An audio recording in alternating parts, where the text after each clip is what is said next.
Peace. This is Cheyenne Salah, thanking you all for watching and listening to my new podcast. The door is now open to my brave new world. So sit back and relax and let me share with you a little bit of this thing I call life. Yeah, baby. Let's go. It's so fun. Yeah, I'm a rebel, I'm a man on a level that nobody has ever seen. For my people in the ghetto, music has a new Muhammad Ali. From rock and roll metal to rock and soul metal, my truth sets you free. And I will never settle when God smacked the devil, the demons I'll flee like yeah. More money, more power, more love, and a lot more soul. Yeah. More passion, more time, more life, and a lot more soul. Yeah. More women like Mary Magdalene. Hey, baby, let it go. Yeah. What's up, everybody? This is Cheyenne Salah. This is my new podcast show. I'm super excited about it. You know, for anyone that's going to be watching this show or any of our future episodes, you're going to get a lot of love going on, man. What I mean by that is a lot of reality, a lot of things that I've gone on personally in my own professional and personal world, all of my endeavors in music and culture, art, entrepreneurship, the friends that I've amassed in a 25-year career, and some bleed in from early childhood and just coming up as a young black man in America is going to be fused into this show. So I welcome you all to my show, Life. Okay, so my first guest today is my dude, one of Federal Way's own. I'm a Federal Way native. He's one of the baddest young brothers out here, period. It's a phenomenal thing to see young cats come up and choose a path and do what they got to do in it and remain true and remain themselves in the process, yet still perform the job. So my man, our newly elected 30th District Rep in the state of Washington, Federal Way Zone, Jesse Johnson is in the building, man. I salute you and welcome you to the show, brother. Thank you, brother. Appreciate it. How's the 2021 going for you so far, man? You know, a few days in, it feels like we're kind of all over the place. Like we're getting ready for a session starting Monday. Big session, so obviously. First session of the year? First session of the year, yep. So it's really my first session as an elected state rep because I was appointed last year. So obviously I had to start a little bit late in the session. And so I'm excited for this. Okay, so let's walk that back. I don't know how many people, really truly know or recall the fact that you got appointed in last year, which is really your first go at it. And then you actually had to go through the campaign this year and put your butt back in the seat. But what was that like last year, man, being appointed? What was the situation and the circumstance that brought that about? So politics is interesting, right? So we had a current rep that actually ran for Congress, my predecessor. And so they needed to fill the seat really quickly right before Christmas. And so I kind of got called up by one of our county reps and said, are you going to apply? And I said I would. So there was 19 people that applied for the seat. I was selected after a long process. We had to have our local legislative district precinct committee officers select the top 5. And then the county council selected the appointee, and I was selected. So wow. it was pretty crazy, a fast time transition. Man, that's crazy. So 19 different heads could have filled the slot. I'm curious because, I know politics is what it is to the general public right now, right? And in recent times, it's become hot. And I think that's really just a consequence of the importance of community really starting to, take shape and form over the last decade or so. But when you think about, the nuances, like the context in and around the political scheme, the whole landscape, what is your opinion on how much of our community is really like aware? Like everyone pushes the whole, vote, gotta get out and vote. But I oftentimes wonder, where's the information or the education behind all these seats and all these positions and the nuances that happen before and after the vote? Can you shed a little light on what that was for you that even drew your interest to wanting to get into politics? And then what are some of the things that are going on that can cause people to become aware of those nuances we're talking about? I've always been an observant person, and one thing I noticed growing up was like local issues and issues that matter to our community were like talked in the barbershops, at basketball games, but it didn't elevate to the point of folks running for office. Right. And so you look at our representation in Federal Way, as you know, we've had this legacy of leadership that did not reflect the community. We didn't have our first Black city council member until 2012. And so it's really interesting to see our history, and yet our community is changing. We're so diverse, most diverse in the state. And so I was really drawn to the fact that these issues are talked about. We have brilliant people in our community, but no one to be that kind of master communicator and elevate those issues at the local level, the state level. And then you look at our democracy, like we have a federal government, but we also have a state government with a lot of power, a local government with power.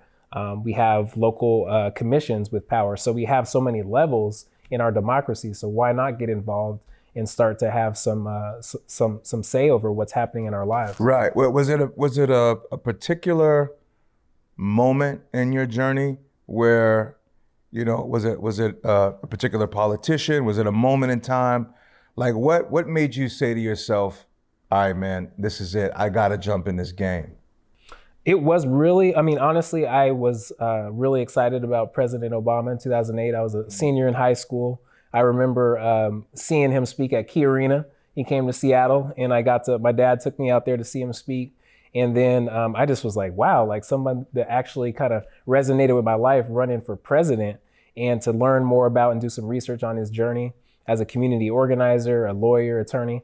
But I think that part was like, okay, I'm interested in politics. But actually, ironically, it was 2016, and seeing like the pain and hurt when the current president was elected, that's kind of what told me, okay, I should get involved in some way. And a lot of the young people I was working with as an educator were like, yeah, you should get involved. We'll help you out, and being from this community and really growing up here and understanding the issues, I thought to myself, why not have myself run and really like make this grassroots? Like this has to be something where the community is pushing me up and holding me accountable. Otherwise, I don't want to do it.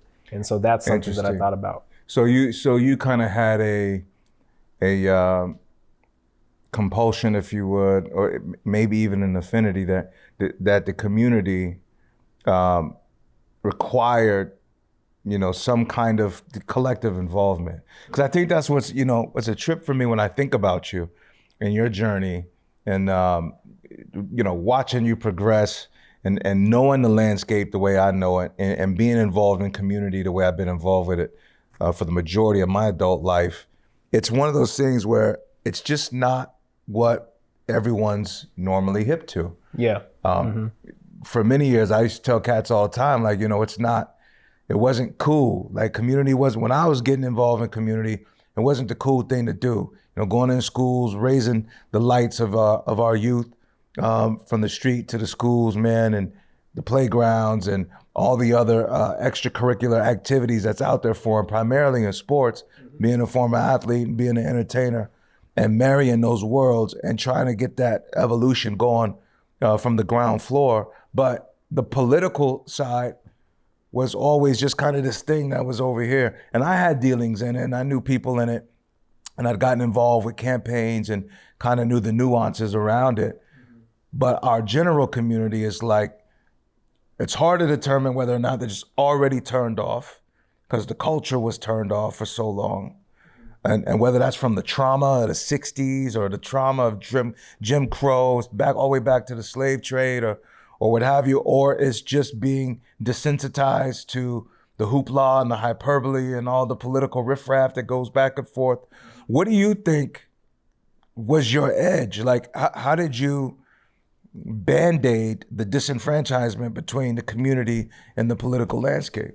Well, like you said, like one thing I noticed growing up in Federal Way, like our heroes were the sports legends, like yourself, folks that actually came back to Federal Way after going and making it in music or sports. And I saw the one industry that we really weren't at or reflected in was politics at a local level. And so there's a lot of examples across the country when you look at activism of folks getting involved and coming back to their community and doing good work. But when it comes to policy, it's like those folks usually leave and kind of never come back, or they're here in the community, but they're not really here. They're representing different interests once they get elected. And so I thought about like, how can we make sure that, we have people that actually are of community and continue to be of community as we progress through not only when our election cycle is, but once we win and we're in office and we have to do policy, like we come back to community, we're available, we're present, we're heard. And that's a space that I thought was missing. And so I kind of thought, I'm someone that listens. I really feel like you got to be a good listener to be a good elected official. And so I wanted to be someone that really heard the community and really experienced and was proximate to the pain of the community, because it's a community I grew up in and I know very well. And so that's kind of what was like drawn to me. That was like the moment where I said, okay, I can actually do this, because, sometimes that's the step. It's like, can you actually run? You could say all you want about what the problems in the community, but actually running, that's another story, because it's a lot of, it's a new space that I wasn't used to. So once I made that decision, I felt good. What do you think was the, as you began the journey, what were some of the initial things that, kind of were in the way of deterring you, if you would? Because I think a lot of the stuff that goes on in our community, and I say this with with all due respect, I love our people, but we are a very uniquely, beautifully complex people, and we have things we are carrying in heritage and lineage, and through suffrage. Mm-hmm. In some cases through redemption and through idealism as well. But there's a lot of fear that tends to permeate moving from, this space to this space. It's become a lot easier when you think about athletics and entertainment, because there's now programming, there's now marketing value. Or like you said, there's reference to the old heads that did it before you, that they're now doing this and doing that. You saw the commercials, you could see the brands, you could see us winning in certain circles. And so that, creates dynamics and creates a need for infrastructure at the youth level, if not nothing else, for kids to start participating and start understanding how to conquer fear and get reward and, from their efforts. But in this regard, where the stakes are high, where, you get voted in or voted out, and there's some degree of voting the community doesn't see as such before the vote, where it's like, people have to say, man, we're backing you, and this is our guy, and, we're endorsing him, or I'm endorsing him, or so on and so forth. Like, what deterrences were there that had you thinking maybe from time to time, if at all, man, is this really the thing I want to do? Quite a bit. I mean, one thing I'll say though, that I appreciate, and I'm sure growing in Federal Way, like you got to get comfortable with being uncomfortable, especially as a young Black male in this city, because there's so many cultures, and just like you got to deal with a lot of different types of people. And so I was very used to that coming from this city, and I can go to a chamber meeting where I'm the only Black person in there and speak to Chamber of Commerce folks and feel comfortable. Right. Just like I can go to the barbershop, just like I can go to a school board meeting or city council meeting and speak. And so I felt, fine doing that. But I think like the deterrence for me was like, once I get there, am I gonna be able to come through when it comes to actual, real, sustainable policy? Because I know community is done with tokenism. They're done with symbolic gestures of like, okay, we got somebody in there. We want to see real transformational change. And I know that was my biggest like fear, was like, am I going to be able to come through? And so that's why I said throughout my campaign, like as an elected official, I can't, I'm not the end all. I can't come up with everything. I have to work with community throughout the process, because it's a community led effort. It's an inside outside game, working in the system, just like having advocates on the outside of the system to advocate for change. We got to work together in partnership. So I knew I had to do that and work with community along the way. Otherwise, it's going to be, you're kind of playing hero ball, like in basketball. Sure. If you're playing hero ball and you have LeBron scoring 50 points, but you got 0 bench points, right, you're probably not going to win. So I knew I had to do that in politics too. That's interesting that you put it that way. Not just because I appreciate LeBron's get down personally, but just the fact that I just don't think that there's, in general, on the street, I'm just talking street level, and that is all of the culture from the youth, and in some cases to those that are responsible for the youth, including teachers and education administrators and coaches and so on and so forth. Like these nuances in the political landscape that are in place to appropriate and cause and deliberate the potential of change happening at a policy level is a very, very deep thing. But it's like the ingredients of how those things go and who's involved in all of that waymaking just seems to be, it's like the brand ain't there, like the hype is there. And we've seen it forever in entertainment and sports, where it's like you get all the highlights, you're fed highlights, you know what I'm saying? Yeah, you get the video and the singles hot, it's 3 minutes and 30 seconds, and you're getting all the flash and everything, but you don't get the 2 weeks it took to shoot it and edit it and, permit it properly and go, all the production, all the value that goes into making that thing happen. And so I think the community is sitting at, possibly by default, a great loss. Like, what are some of the things that you, and I know, because I know you personally, but since this is accessible to the world, like, how would you introduce to culture and community around the country and around the world for that matter, tying the knot between what makes politics go and whether or not the community really understands it and can really connect with it, right? Like beyond the go vote and beyond the we need to elect so-and-so and get so-and-so out and all. Like, what are some of the things that you've taken upon yourself to ingratiate yourself with the community differently, to give them a little bit of the kindling that's going on inside the political world? Well, I think about the fact that historically we've never had a real seat at the table as Black people.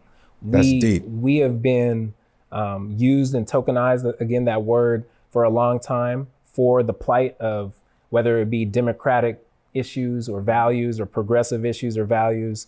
And we've always known we have to legislate our rights at the political level and then enforce those rights on the ground level too. It's not just one. So it's an inside-outside game. That's always been the case. That's why Dr. King was so effective working politically as well as in community. And I knew that as an elected official, although I am this voice for our community, I also have to be intellectually humble and have a humility to know I don't have all the answers. Sure. And so I need to be present with community and let them know, yes, I'm your elected official, but also I don't feel like I'm any more brilliant than the next person in our community. My role is to be an effective communicator to get those issues elevated at the political level. But the ideas and the innovation and the creativity have to come from the community. And it's my role to take that baton and get it across the finish line. So it's a full 4x1 track meet, so to speak. I know you're a track guy too. Yeah. We got to have someone in the first leg, the second, third, and my role is the fourth leg to get it across the finish line. Interesting. So then I love that, because what you're saying is you're responsible for lack of a better term, promoting and marketing and advertising and negotiating the plight of the community, right? Absolutely. But there's something in there that the community is responsible for with respect to if Mrs. Brown is struggling and has XYZ hardships and can't pay for this or can't get that, and is encumbered deeply, how does Miss Brown or a family member of Miss Brown get the message of what's going on and how they're being impacted? What is that next relay leg, to get to you?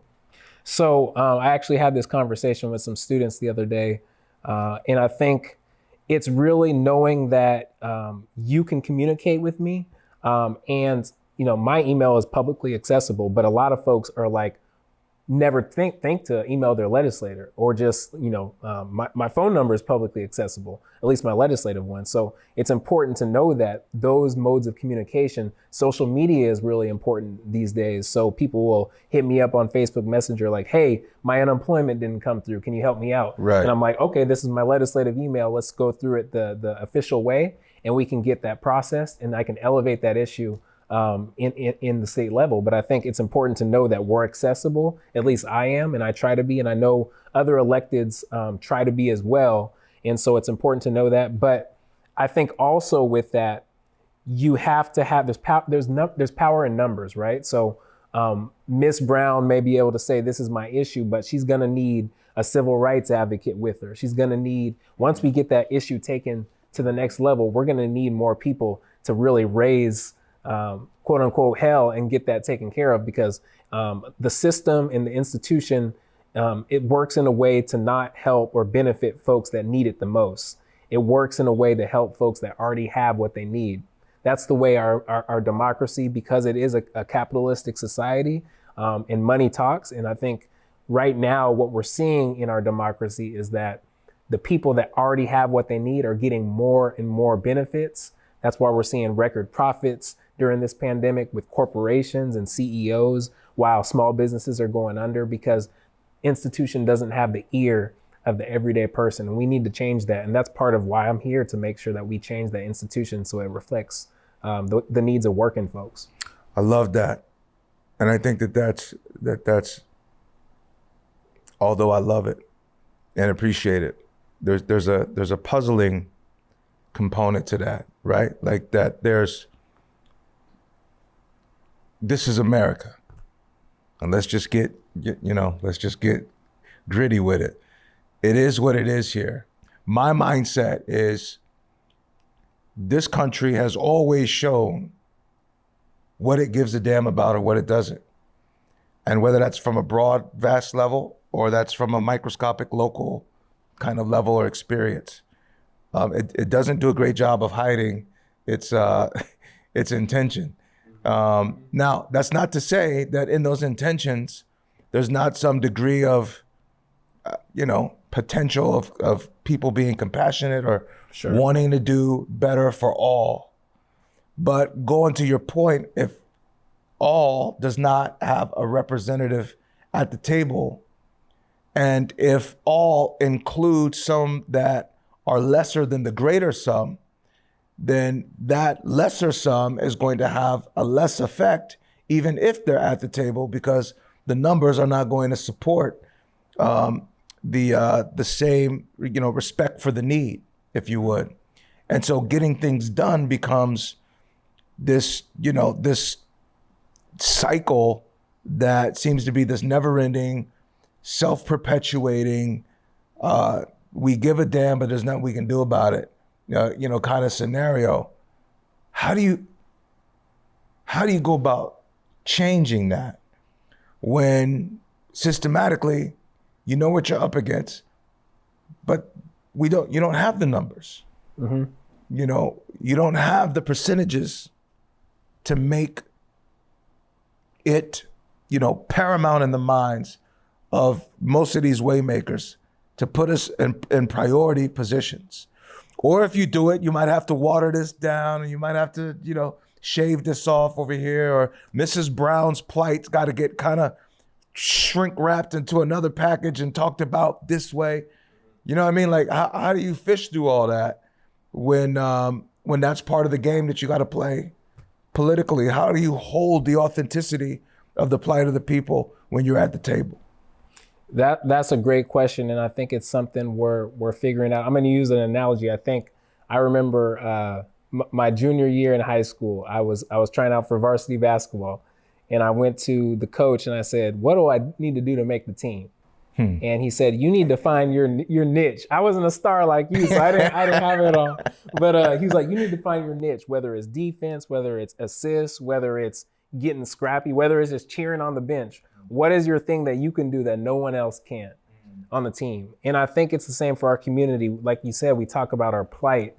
We have to figure out what our role in an American capitalistic democracy is, because our democracy may get better, may get more progressive, but it's always going to be what it is. And we need to find our role as a community in that, as a Black community, to say, you can't do this, what we can do. And I think we found that in history a lot of times. And once we did, we saw change, right? We saw Reconstruction. We saw what happened with Dr. King and the Civil Rights Movement. Even most recently, we saw with Black Lives Matter. That's why Seattle is defunded their police by $500,000. And so I think that we need to do something similar in the economic space as well, to say, let's come together as a community, let's do for ourselves. And then government's going to have to match that, because right now, when we look at our budgets at a state level, for example, we're caught up in, like I would call the welfare budgets. The most of our money as a community is in Department of Corrections, DSHS, Department of Children, Youth, Families. But all the money of where the state investments are going is in commerce, it's in climate change, climate justice, it's in commercial property, transportation, and we're not in those spaces. And so we're gonna have to really redefine ourselves, I think, to fit within the system and still agitate from the outside and say the system needs to change and hold our electeds accountable to change it.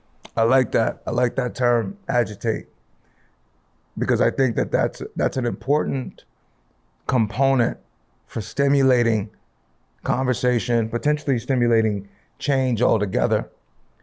But being in a world, in a society right now where it's so evident and it's so clear what we're up against. And I'm going to say that in all spaces, everyone, this is not just for the culture. This is just Black culture.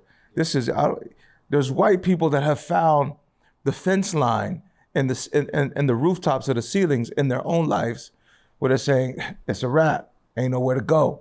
We fed up. Latinos, they have found those fence lines and those rooftops, fed up, there's nowhere to go.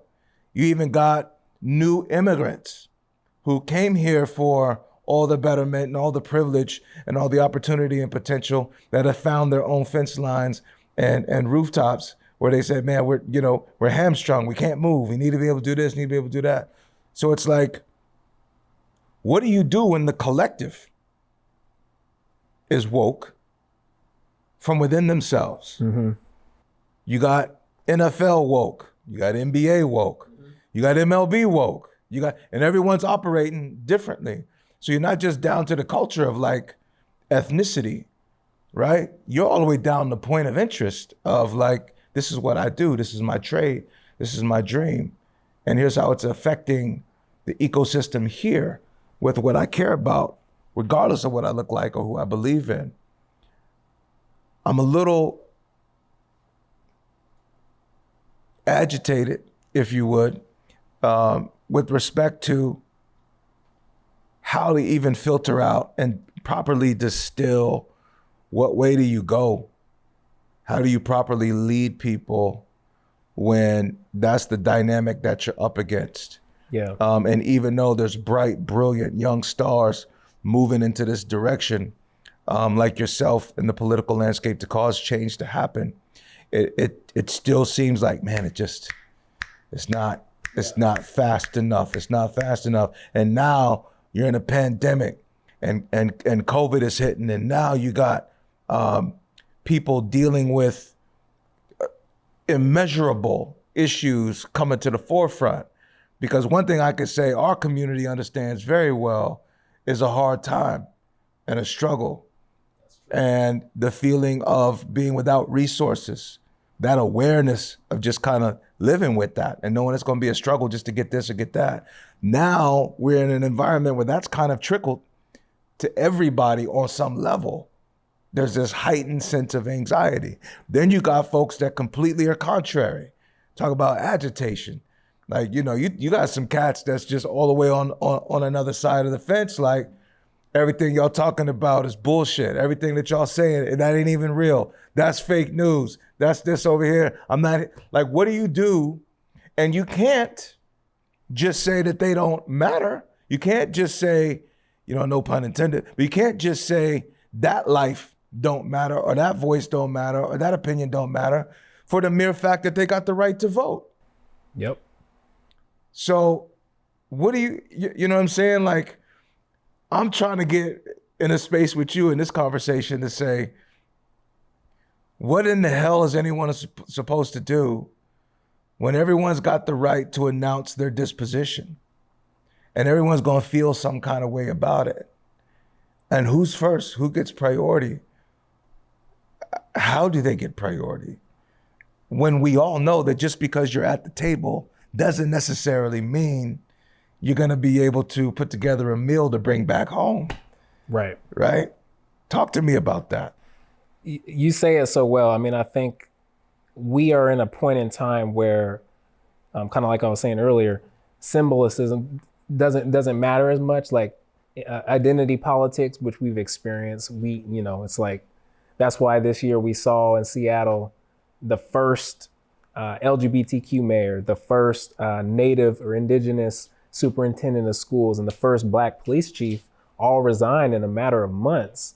Because at this point, it's literally like, you're gonna do for us to make sure that we progress as a community, or you're out of here. Right. Or we're gonna make it hell to the point where you're gonna wanna leave yourself. So I think right now what we need to do as a community is come together and strategize. I love what Killer Mike said a few months back when he said plot, plan, strategize, organize, and then mobilize. Sometimes we skip steps and we're going to, okay, we're already organized, let's mobilize, but we never had a real strategy in place, you know what I mean, to implement or to say, this is what we want. We need to make sure that legislators know this is where the investments must go. So once we start having decisions like this year in 2021, we have to dig ourselves out of a $2 billion shortfall as a state. And as we're doing it, we need to put in place new investments to help community and those that are most marginalized in our budget process. But we need to say as a community, this is where those resources will go, and have agreement on that, which is tough to do with our community. As you know, agreement can be tough because there's so much need, there's so much, feelings of distrust with one another as well, not only the government, but just within ourselves.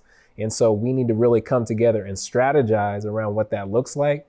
And then we can finally say, okay, we have 9 Black legislators in Olympia now. Last year we had 4. We more than doubled in size. We can actually make some good change as a Black Members Caucus and do some things for our community at a state level. And what do you think that was a result of? To have those 9 members now. Well, what was it previously? It was 4 members. It was 4. Year. So I was one of 4, and now we're at 9. Now we're at 9. Okay. Mm-hmm. So what were the efforts you think that, was it the picketing? Was it the marching? Was it the protesting? What campaigns have you found to be most effective in getting the information out as to, who you are and what the priority issues are that you're going to be running on to help navigate the culture forward? You hear a lot about racial equity and racial justice, and I think we were in this DEI, as you know, diversity, equity, inclusion era for so long, where it's just like I said, have a seat at the table, or you have someone that looks like me. Now it's to the point where it's no, anti-racism, racial reckoning, racial justice. What are you going to do to make sure that we have money in our pockets, we are not getting killed by police, and we are a part of the discussion? So that's where it's come to. And I think people that speak to those issues in their campaigns are the ones that won this year. And a lot of them were Black women. Black women came and ran in highest numbers ever in our state and won. My new seatmate's a Black woman. And I think it's going to be interesting to see now that we're in the system for the first time with this amount of numbers, what we can actually do together. Interesting.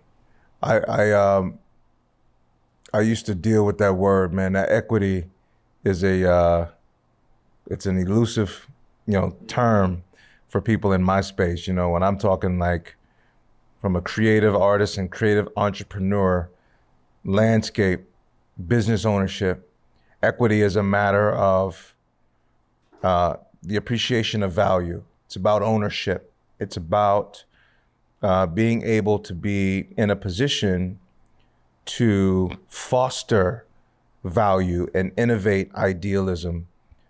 And in modern sense, and in a general sense around the community, diversity and equity has just been about you get to participate.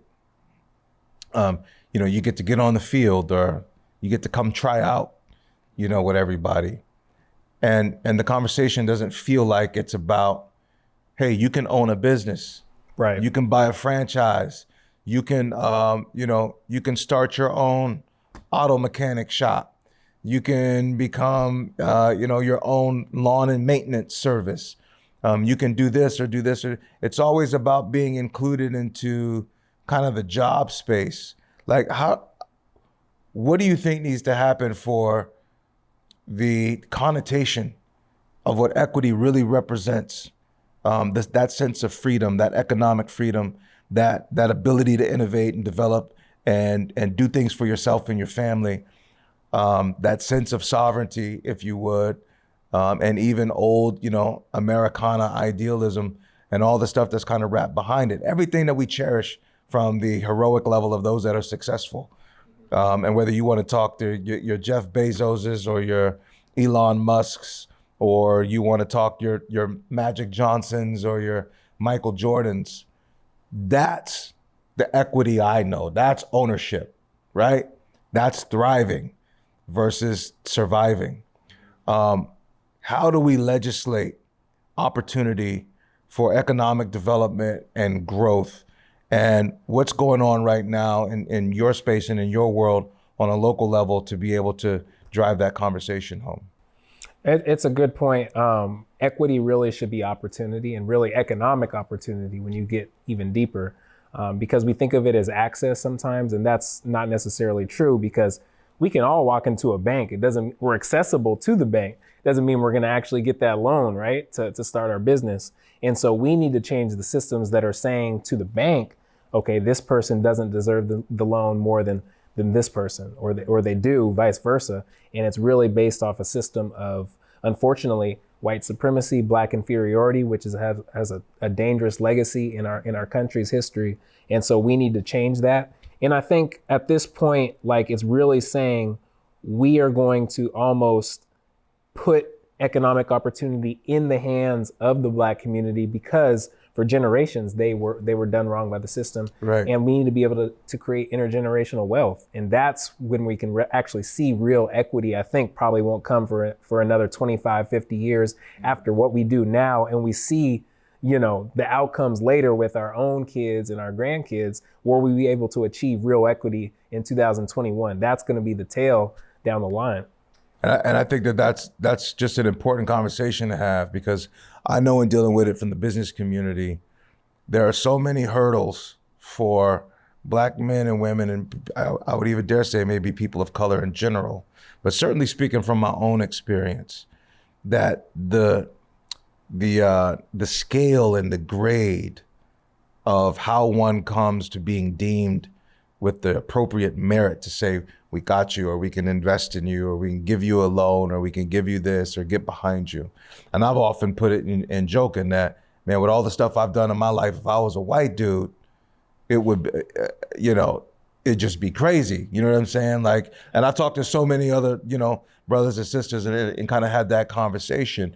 And for me, it's at the negotiation table for me, because I do advocate. I am an activist in these economic conversations, because I believe at the end of the day, they are extremely important for the health and the growth of a culture and its community.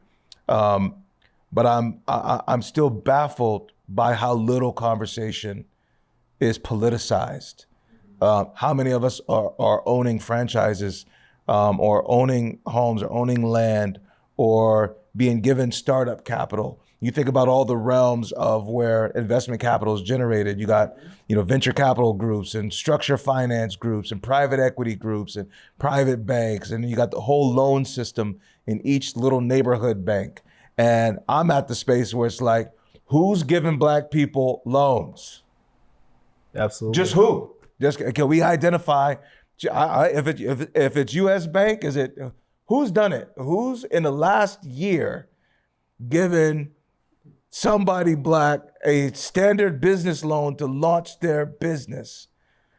And what was the measurables used, to be able to do it? And how come this isn't a conversation?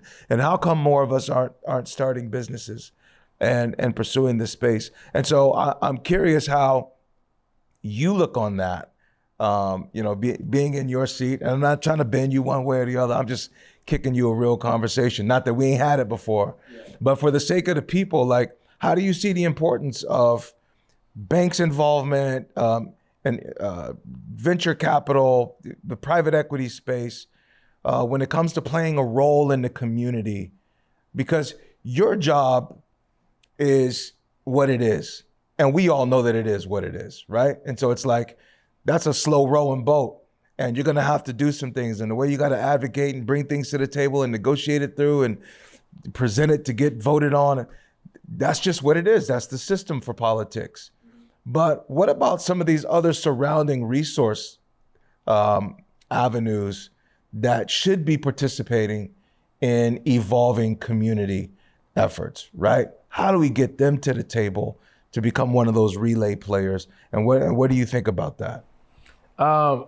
It's a great question. I mean, I'm honestly, I feel like we haven't been innovative enough as a government system. We really kind of feel like we have all the answers. And unfortunately, what it's led to is the private industry is going to do what they're going to do. And they're going to take advantage of the system we've created because we don't want to lose that private revenue that's coming in. That's why, we have the most regressive tax system in the country in Washington State, along with California and Silicon Valley, because we have all these tech companies. We don't want to lose them, so we're not going to tax them. We got to figure out a way to progress monitor what they're doing and how to make sure that transitions into the community is still holding our place, in the state, but private industry is taking over. And so how do we make sure that with, these changes that are coming with the tech industry, we really evolve our economy so that it makes sense and it works for folks that are at the bottom. And so that's a very difficult thing to do. I think, unfortunately, what it's going to mean is we're going to have to look at having some type of, equity lens when we're talking about policy, and say, if you're not going to hire a Black CEO or a Black manager for your company, or hire 10 Black young people to work at your company, you're going to have to pay more in terms of the state, funding, because we can't continue as business as usual, because that's only going to benefit those at the top. And that's the way it was designed to work. And so to flip that on its head, it takes a lot of maneuvering. It also takes a lot of conversations between public-private entities, which we don't have enough of. I was really excited this past year when we had folks at Amazon at the table. There was going to be a mega tax on Amazon from Seattle and from the state, and that kind of got squashed. But in that process, we had conversations about Amazon. You need to work with Seattle Public Schools and get 50,000 laptops out to students. And they said, okay, we committed to do that. We're committing to doing that. The same thing needs to happen at a much larger scale moving forward. We need to say, if you're gonna be in our backyard and kind of be a part of the system, you need to make sure that we are making our community as part of your plan and your vision moving forward. And so that's kind of where I'm at with it. It's like, when we're talking about equity, is how, like you said, numbers, how many Black and brown people did you employ, or did you put in a position of power or influence in your company? And, same thing at the government level. So I think that's kind of where we're at. It's a difficult process, and it's really also, we don't have enough minds in that industry in political spaces. A lot of folks that run for politics are legal folks, attorneys. And so they kind of come from that government mindset. We need more innovative and creative thinkers in that space to talk about the issues that are happening in our communities. Absolutely. Absolutely. So look, what's going on out here. I know from a political standpoint, you deal with it every day. How do you deal with, and how do you reconcile the current political national environment, the angst between the parties, the rhetoric, the arguing that's proliferated through media, the inability to work together and collectively, yet at the same time, community is supposed to get along, and people are supposed to conduct themselves in an appropriate manner. How do you reconcile what you're seeing play out by the old guard, from our president all the way down to some of the local stuff that you've seen? What the hell is going on, man? I just what's your just straight up, opinion on all that? I personally feel like it's a lot of a lot of things coming together. What we're seeing is, I believe, a spiritual decay of our system. Like, there's not enough people, at least what I see, even at a state level, and I'm in a quote unquote progressive state with a lot of Democratic colleagues, and I'd be the first to tell them, there's not a lot of people that speak to kind of the spiritual needs of community. When we're talking about, we need people that are going to uplift and empower and inspire our community. And we need people that are actually going to say, I'm going to go to bat for you. And too much and too often I see folks that are now elected officials kind of doing what looks good, what is most popular, like you were saying earlier. But there's not enough of real, authentic representation. And I always have to kind of check myself for this too and do kind of a self-inventory. Like, who am I actually changing life in this policy I'm advocating for? I have to think of a person, an actual real human being who's going to change, whose life's going to become better because of this, that's in need, and not just this superficial, symbolic stuff, because that's what we're seeing a lot. And that's kind of the rise of Trump, right? And that's why we had so many people voting for him, because he promised he was going to drain the swamp. He's going to be this kind of anti-neoliberal president that wasn't about, systems. He's going to go the opposite of what the fabric of politics is. And we kind of see where that got us. We need actual authentic people that are going to represent the community. And on both sides of the aisle, we just don't have enough of that. Personally, I don't think. I'm glad to see, I personally think, young people that are running for office, because they seem to have a little bit more of a grasp on real issues, and they're unapologetic about what they're going to do, right, wrong, or indifferent. They're like, this is what I'm going to do. You see that with folks like AOC and some of these folks. They're like, I may be wrong, but this is what I'm going to do, and I'm going to do it, and I'm going to take that risk. We need risk takers. We need innovators and creators in politics, not someone that's just going to take up a seat and say, I'm going to do this. I'm going to come around, every election cycle and try to get your vote. And then it's back to business as usual. And I think that's part of that kind of spiritual decay of politics. It's become this like, we're just here to be here and do what looks good and feels good rather than what's real. Well, and then wasn't it always that? Isn't it always kind of had this consistency of business as usual, as you put it? Certainly, we've been void from being at that table for, at least at a significant and impactful level for a very, very long time. A deep part of the culture struggle has been pouring its energy and its soul and its human resource into making political strides, most of which, did not necessarily fare out on a variety of levels, for whatever those reasons are. I think what's interesting about the rise of someone like Trump, and something a lot of people don't talk about, is his impact and effect on young Black Republicans.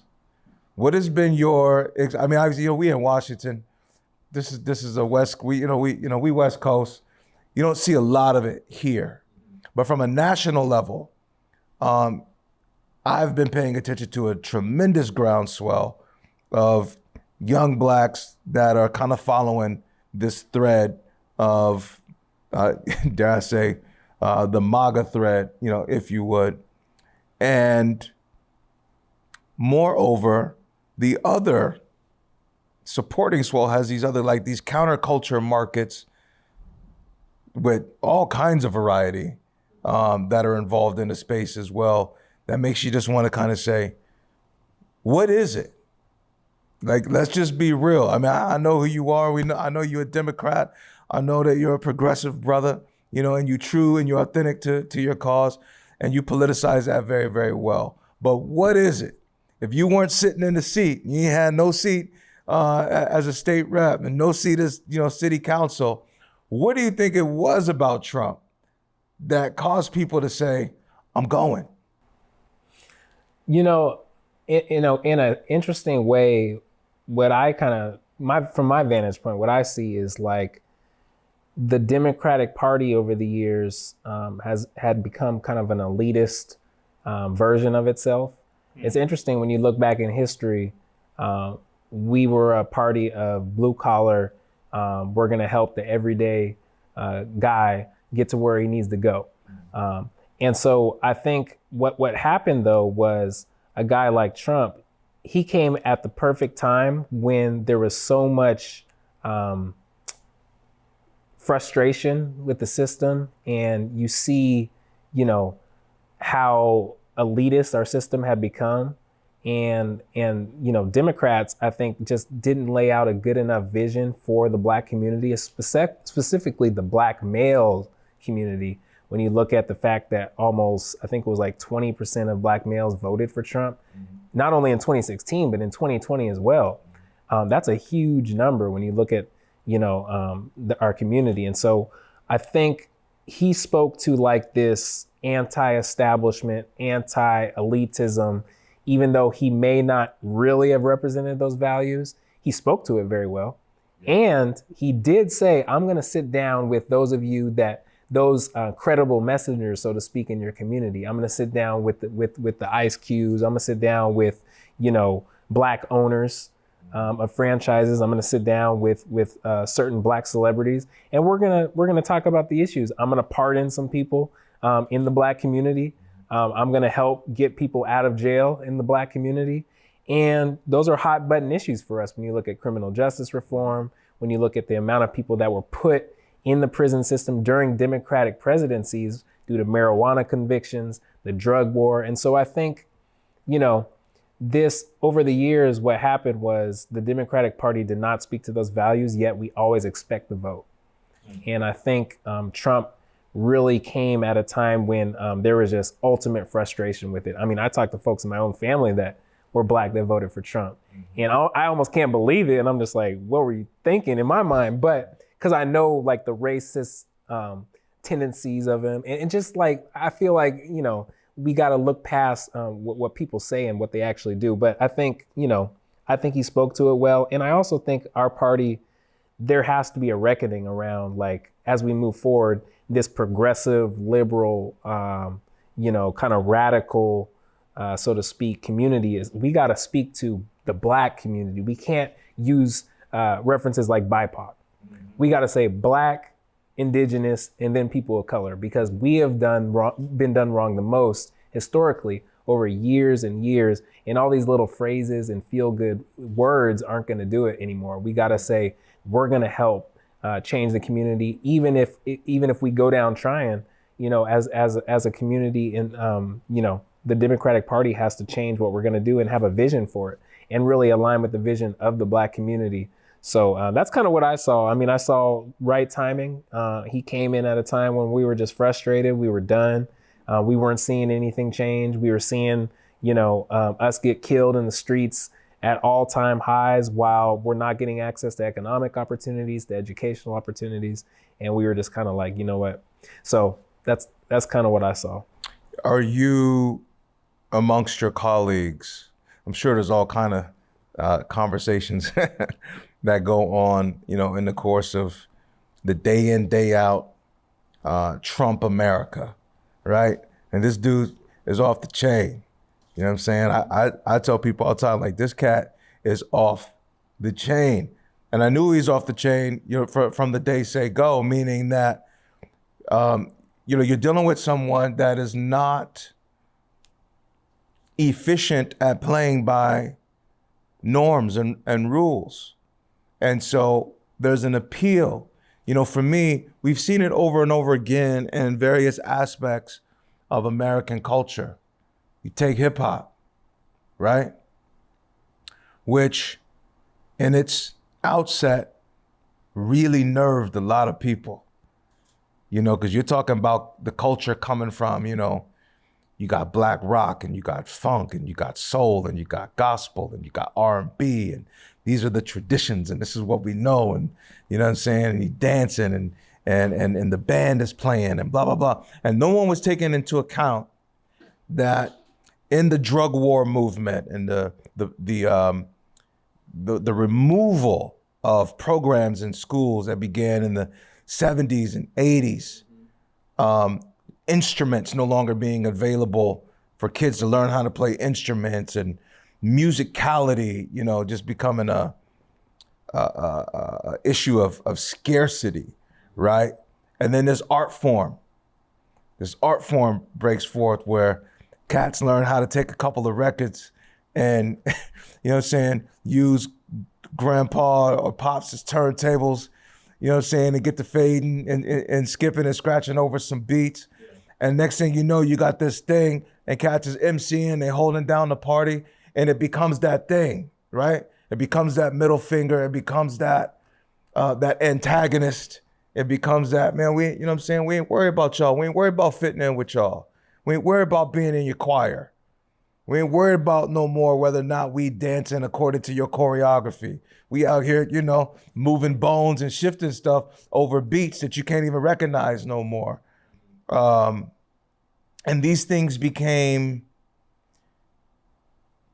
announcements, like freedom announcements. These were protests. These were civil rights movements in and of themselves in the culture. So I kind of sat back, I'm raised with rich culture, rich knowledge and access to those of us that have been waymakers and influencers throughout American history, period. And so I know the tendencies when I hear it, you know what I'm saying? I know when someone's got that thing about them. And as soon as I start seeing the cat in his debates, I was like, uh-oh. He got it. Yeah. It wasn't about the politics of it. It's horrible. It wasn't about articulating a point to people in a particular kind of way that was safe and standard. Horrible. It was the performance and the shock and I never heard that before. Did he say that? Did he just do what? Right? That ability to say, I'm tired of y'all.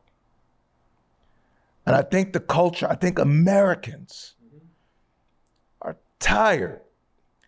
They're burnt. In every cult, they've been lied to. They've been betrayed. They've been, been second-handed.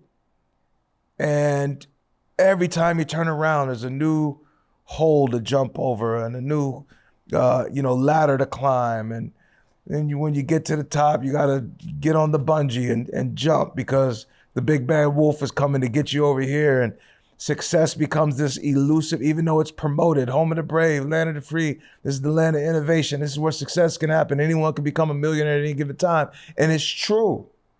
But the package that comes with it, the journey that comes with it, and the endless proverbial graveyard of dreams of so many people that for whatever reason, whether they didn't have the talent or they didn't have the resource or this one little thing happened and they couldn't get there, right?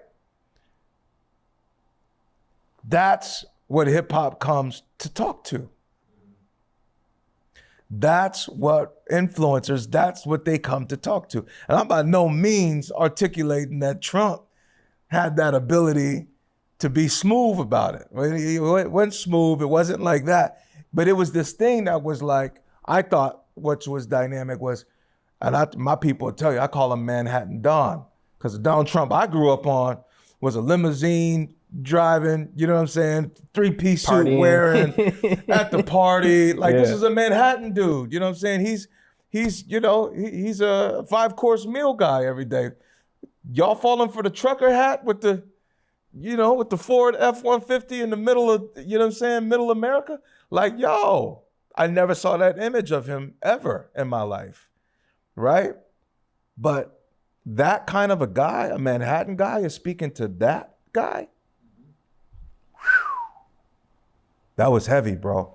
It was. And I think that right there shifted the scale, right? Because it was like, now there's a voice for this, what I guess seems to be voiceless society, or even if it's just those that just say, you know what, I'm just tired of and you got this, it's like the perfect concoction, which I think is what you were alluding to, right? And I want to come back to that, but then you have these disenfranchised communities. You have a culture of people that come from the self-help world that a lot of people don't talk about it, but we talk about obstacleism all the time. conquering the odds. You know, Donald Trump's message has been in this space for a very long time, right? If you think it, you can be it. If you say it, you can play it. If you know what I'm saying? These monikers, this way of life has been critical to our culture to just get through the next day a lot of times. Yeah. On the church level, we call it faith, right? And we call it belief. On the street level, you call it hustle, and you call it grinding, and you call it moving. But it permeated through so many different spaces in life that it just was the perfect bomb. And I think it's also little talked about that it came right after someone like Barack Obama. Yeah. Where you just got this, it's just this thing that's happening. So I've been super fascinated over watching culture move. And, you know, to me, again, I don't make America be something that it's not in my mind. I was studied up on it from a little child, right? So I saw what it's done to us. I saw what it's done to the best of us. I saw what it's done to the best of their own. I saw what it's done to the best of a lot of things. So I'm under no illusion, and I don't think the community's under any illusion about its tendency to not take care of what needs to be taken care of. But I think there is an illusion as to whether or not one has the ability to at all. You know, just because you could say something that sounds sweet and nice, right? Which is what built the angst for the whole anti-PC culture, which played in his favor. But now here's where now here we are, right? You got this rogue billionaire, I guess allegedly, arguably, depending on who you talk to, right? Who, like any other MC or any other rock and roller or any other, moshing punk band or anyone that knows how to influence and draw a crowd. I saw some clips. I didn't get to see the whole rally, but I just heard some clips. And it's the way he was delivering. And I remember just thinking to myself, these cats is going, they're about to lose their mind. Because they already know you didn't lost the election, right? What do you do, man, when you know half the voting country voted for this guy? They love him. They stormed Capitol Hill. It's not even funny, but yeah, that's crazy. Behind this cat. Yeah. Right? Like you was if you was at a concert or something, you know, you ever seen stages get taken over at a big concert and Absolutely. You know, big fairgrounds and stuff. People just can't control it because that's their guy or that's their girl and they so hyped up, right? And now, what do you do with this? You know, from your level and your insight and your experience, how do you handle that situation? It's a great question. One thing I also realize is, you know, if not for the pandemic and you know, the administration kind of fumbling the response to the pandemic, let's be honest, Donald Trump would be reelected. He would have won. And so we have to be honest about that. You know, it wasn't the country voting necessarily for Joe Biden. It was saying, dang, like it's literally life and death now. This administration doesn't have a plan to respond to the pandemic. Yeah, absolutely. So we got to get somebody in there that at least is going to listen to the public health officials. Yes. So Biden, I mean, it was really like Donald Trump could have easily have been reelected after all of the pain and anguish caused, the racist remarks, the white supremacist tendencies. 30% of Latinos voted for Trump again. 20% of Black people voted for Trump again. I think it was 65% of white males voted for Trump again. 60% of white females voted for Trump. So, you know, the reality is we have a lot of work to do. And I think, you know, someone like myself, I see that and I'm like, okay, this isn't a time to put gasoline on the fire. This isn't a time to go headstrong for everything that I believe in, though we do need bold, progressive leadership in our state. I think it's a time to sit back and say, how do I speak to the needs of those most marginalized and those that I don't even know that are marginalized? Folks in rural communities, folks in blue collar communities that haven't been spoken to in a long time and align those interests. It's sort of like building a coalition again, but based on interests and based on need, and say, okay, these folks need a lifeboat. They need something to say that they can hang their hat on and say, he did that for me. Right. And helped my cause or my community. Right. And so I really have to take that in consideration. It's something I think about. It's something I'm working on in the policies I'm working on right now when it pertains to trades and schools, when it pertains to economic recovery, small business recovery. And so, I know that, but I also know that being a labeled Democrat, I already have a label on my back, like, oh, he's just gonna, he's defund the police, make sure that, cops have a tougher profession, make sure that, he's only gonna do for his own community. That I already know that's the label that's on my back. So I have to really know that, acknowledge that, and now speak to those that aren't really feeling that, if I want to put it like that. And so I think, it's a tough time. It really is. I think it's a time where we need people that are not only bold, but also can balance that with listening skills and bringing people together and going beyond the racial divide, going beyond the partisan divide, and speaking to just what's real and what's on people's minds. How do you deal, racism's a deep thing. It's a very, very layered, multi-layered, deep thing. And kind of like what I was mentioning a few minutes ago about Black economic development, the banking sector, and who's giving loans to Black businesses and Black startups and so on and so forth. And you just know, because you don't hear about it at all, and no one's advertising it at all, that there's probably not a mechanism for it. But I'm anticipating that this it should be. I'm certainly advocating that it should be the next phase of protest and conversation and change.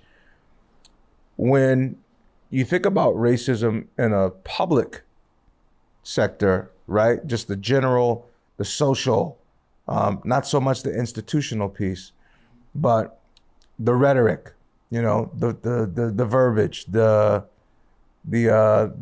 nuances of things. And you have a public that is woke enough to say, if you would, I know that you're trying to sound cool so you don't offend me, but I can still feel and hear, the tendencies. Because it's like racism has always been given this brand. I've always broken it down into its genres. Racism has genres. You got, being prejudiced. You got discrimination, right? You got bigotry. You got these variables of styles of racism. And one thing that people don't think about, which is why I've always likened it to mental illness, is that it's layered in the construct of the psyche of individuals and collective groups of people. Right. Like any other addiction or a tendency, right? Physiological tendency, or what are we supposed to do to convey at the levels of policy making to extract racism from the psyche of lawmakers, or to be able to challenge racism at the psychological level of lawmakers and representatives in the political landscape? What are some of the things that can be done to present to them a new way of looking at a people and looking at an issue that many are burnt from? Like you said, it's so deep rooted, it's so salient in our culture that in politics, it's built on racism.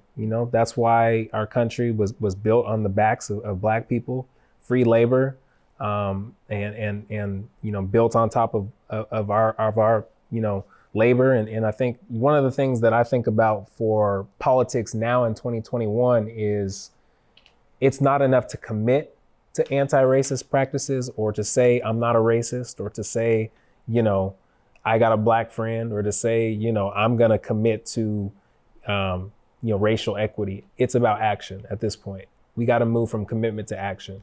And I think part of that is acknowledging truth and acknowledging where we're at. The fact in this pandemic, more black people are dying than any other, culture. More black people are economically suffering than any other culture. More black people in prisons, mass incarceration. Let's start with that truth and let's say, okay, now how do we move beyond it?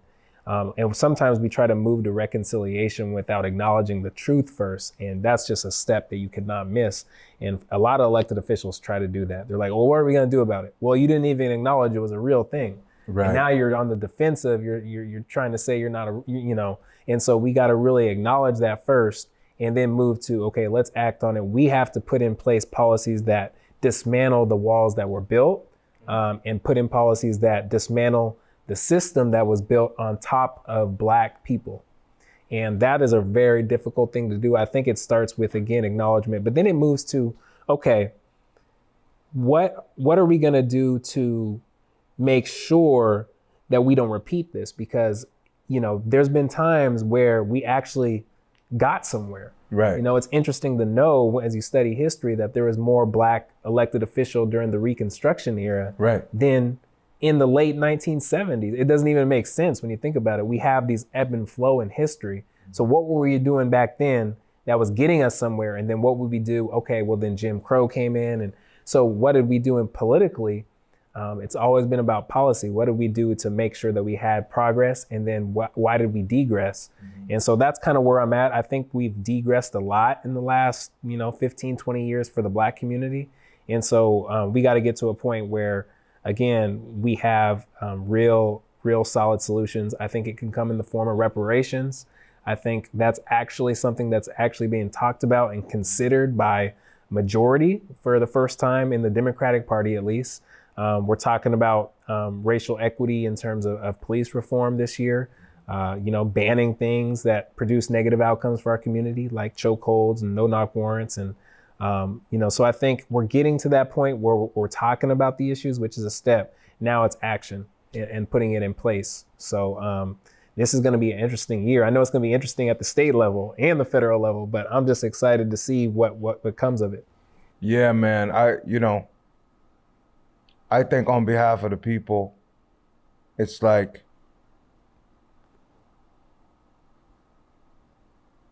there's this feel that there's not a lot of choice. And I heard it said earlier. I think maybe I was listening to something yesterday. Brother said, you can't have any options if you don't have any choice. And when you're dealing with an issue as deep as racism, it doesn't present you a lot of choices for remedy, right? Therefore, the option piece, right? Like reconciliation, that's an option, that's a component. That should be consequence to, okay, yeah, we are actually going to make this change.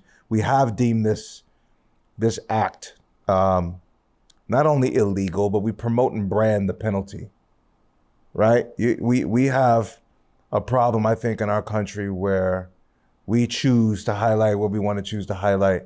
And we know fundamentally you stand to benefit where you stand to benefit, because if I just keep giving you a program, right? If I just keep hitting you with this, before long, that's just what you're going to be expecting. And then you will be parroting, that same thing. But if I keep something over here hidden, and it's never talked about, it's never promoted, it's never advertised, it's never sold, it's never branded, it's never perpetually having a space and place, but it is in fact law. It is illegal to be racist. That's real. Just that one line. Mm-hmm.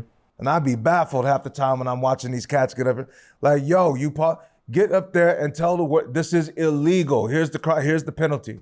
Yep. Right. And if it is in fact police related or some of these other things that involve the assessment of analyzing other points of crime or processes of investigations before you can, get to a resolute space to create punishment, that's one thing. But just in general, to be racist is illegal, right? That's got to be branded. Absolutely. It's got to be promoted. It's got to be known. The children need to know it first. And then you just start working your way up the same way that, you know, you can advertise that there's a 29-cent burger down the street at such and such burger shop. You know what I'm saying? Like, whatever it is, man, put it out there. You right? Talk about it. Let it be known that it is, in fact, a thing that should be dealt with and should be recognized. And it's got to be properly sensitized into the community, right? Like, it's got to be there. Like, we know the Jays is there. You know what I'm saying? It's a part of us now. It's been a part of us for decades now, right? Like, man, that's them Jays, boy. You know what I'm saying? You know what it is if you got whatever pair on, whatever series, whatever year, right? You know what it is. Why can't racism have like, this shit is whack. It needs to be talked about. It needs to be branded for what it is. Like it is, like when you know, if you molest or rape somebody, that brand it. That's disgusting, you know, criminality associated with that. You murder someone, it's got brands on it. Yeah. Racism has this, it doesn't have a brand for its penalty. It's just got this culture of it happens. Right. And it comes in so many different forms. It's ridiculous. Northwest racism could be just as bad, if not worse, as Southern racism. It just looks really different. It looks and feels different. Yeah. Northwest racism can smile at you and laugh at you and shake your hand and give you a hug and then close the door and go into that boardroom and say, hell no. Southern racism will give you all the hell no on the other side of the door. You ain't getting no handshakes and smiles. And, yeah. You know what I mean? Like, that's deep though. That's a real thing. What do you do with that when there's all this mirage? But for the sake of the fact I want to keep my job, I'm not going to let you know that I really don't like you because of the way you look. Right. I mean, it's like you said, we got to embed it into every part of our society. Like, I think about human resource policy, right? Like with the whole Me Too movement, it's now in law. If you discriminate based on gender, or if you sexually assault or harass, you are done. Like, you're in big trouble. It's now in law. We got to do the same thing with racism. Yes. Like, we got to find ways to embed it in our human resource policies, in our political policies, and at every level, not just law enforcement and policing, but everything, like medical, education. I mean, sometimes half the time teachers are worse. I mean, they are the ones referring the kids to the juvenile system, where now they're gonna be violated by the system. And so we got to do it across the board, at every level. Absolutely. That brings me to a point that I want to have in every one of my episodes where we just go shake it up. Who's your favorite NBA player? LeBron, without doubt. LeBron. LBJ, King James, baby. Yeah. Who's your favorite football player? You know, I'm gonna have to go with DK Metcalf, the new guy. Okay. The young star. I think he's doing a lot of work, and plus I like his style. I like what he's bringing to the league. Yep. Okay. Yeah. DK got a little swag on him. Yeah. So that boy swole too. That's a big dude. That is a big dude. That's a big dude. I think I was most impressed by DK, man. That Cardinals game That this chase year down when he chased old boy down. I was like, dope. okay, that's what that is. Yeah. That boy nice with his, man. You know what I mean? He stretched him down cold too. He did. You Absolutely. know? Okay. Who's your hooper, like, all time basketball? Is it LeBron? I mean, I would have to say LeBron, but I also love the local side. I gotta go with Gary Payton, local. I grew up, you know, as a kid in the 90s. The glove. GP, the glove. Yeah. Man. I just loved his style, what he brought to Seattle. Obviously the Oakland swag, but he was just a real dude. I remember seeing him at the Torchlight Parade when I was like 15, 16 years old. Okay. He was in the Torchlight Parade and literally just came to the side and was just like taking photos with folks. Just like, I was like, wow, the glove. And so he's a community guy. Yeah. I'd say Gary Payton. Okay. Yeah. All right. Obviously, I don't know if they know, but you know, you're a UW, you're a Husky dude. Do you have an all-time favorite Husky? Oh man, there's a lot, but Nate the Great. I mean, I know he got did wrong in that boxing exhibition, but Nate the Great, all-time athlete, just, you know, 3-sport, track, football, basketball. Like, I think he might be one of the greatest, if not the greatest, Seattle athlete. Like, of all time. Yeah, you could certainly argue it. You know what? Look, you know, to the point of the fight, the whole Jake Paul thing. I loved that brother got out there. And I'm not gonna front. I was one of the few that was like, man, why cats dog? You know what I'm saying? Like, I know what it is to train. I know what it is, martial arts, boxing, the whole nine, right? And then just being someone, and you know how it is growing up here. I'm a featherweight kid. We grew up fighting. Like you fought. That was part of, Yeah. at least when I was coming up, that's what you did before all the gunplay got too serious. You had to have some scrap on you. You know what I'm saying? And the Northwest has been way overlooked. We got some scrap cats out here, dudes that'll get active real fast. You can see that in Nate. Yeah. You can see the street scrap all over the place in him. Yeah. Right? Yeah. But I love that he had the nerve, man, to try to just go get in the ring and go make that happen. But what do you think about, like, there's been a lot of talk in the culture about like how people have responded to it. I mean, he became internet infamous on site. Since the Michael Jordan Hall of Fame, I mean, sad man, face. bro. It was like, dang, I see this meme. on a whole nother level. Yeah. Right? Yeah. And I was one of the ones who was like, man, and I'm not saying this to try to lean you in any direction, but I was one of the ones that kind of sat back like, man, I don't like that he's being dogged like that. You know what I'm saying? Hometown cat. You know what I mean? He went out there, he did his thing. Everybody, and of course, you know, all the boxers and MMA guys, we all understand it. Like, everyone gets knocked out. Everybody does, man. You know what I'm saying? Ali has been knocked out. Feel me? Foreman has been knocked out. Tyson's been knocked out. Yeah. Everybody has kissed the ground. If you've been in a fight, if you're a fighter, that's just part of it. But what do you think about how the culture responded, like in general? And do you think that if it wasn't for the fact maybe that Nate is already an athlete, he already knows what it is to take losses, whether you're missing shots or you miss this or miss that in life, you know, you can rebound from it. I'm confident with that.